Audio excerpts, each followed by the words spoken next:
Their alliance has ended, but the fight appears to be far from over. The BJP and the JDU are once again entangled in a bitter war of words after a BJP leader said that Nitish Kumar had split because he wanted to be the Prime Minister. Meanwhile, the JDU has brushed aside all charges, instead launching an attack on Narendra Modi. A week after their 17-year-old alliance ended, the war of words between the BJP and JDU is showing no sign of easing. Addressing BJP workers in Patna, party chief Rajnath Singh hitting out at Nitish Kumar.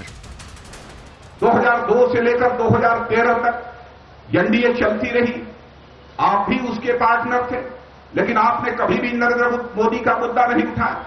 आपने ये कभी नहीं कहा कि नरेंद्र मोदी को गुजरात का मुख्यमंत्री नहीं बनाया जाना चाहिए।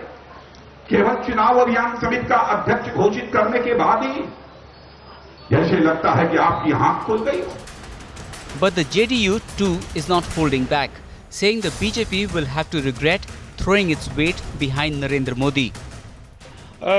हिमाचल और कर्नाटक जो उत्तराखंड के परिणाम हैं, वो उनको दीवारों पर लिखी इबारत नहीं समझ में आ रही है कि इस कट्टरता के रास्ते पर कोई भी व्यक्ति देश के अगले प्रधानमंत्री के तौर पर चल करके ऐसे किसी नेता को तय नहीं करेगा। और मुझे ऐसा लगता है कि लड़ाई शुरू होने के पहले भारतीय जनता पार्टी की पराजय तय हो गई है।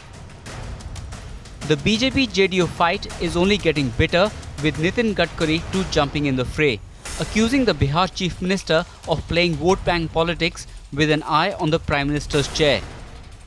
चुनाव के राजनीति के लिए उनको जो राजनीति करना है वो जरूर करें, परंतु वो किसी भी प्रकार से भारतीय जनता पार्टी के ऊपर और भारतीय जनता पार्टी के नेताओं पर ऐसे आरोप ना लगाएं। शायद उनके मन में भी प्रधानमंत्री बनने की इच्छा जागृत हुई होंगी और इसलिए वोट बैंक के राजनीति के लिए वो ऐसी बातें कहते होंगे।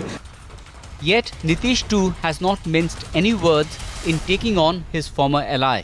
एक पर्सनालिटी को और जिस अंदाज में कोई चीज किया जाता है, एक पार्टी अपने आप में स्वतंत्र है, लेकिन दूसरी पार्टियों को भी ये देखने का अधिकार है कि साहब किस ढंग से कोई चीज हो रही है। The tussle between BJP and JDU will heat up in the run-up to 2014, and the day may not be far when Narendra Modi directly takes on Nitish Kumar on his home turf.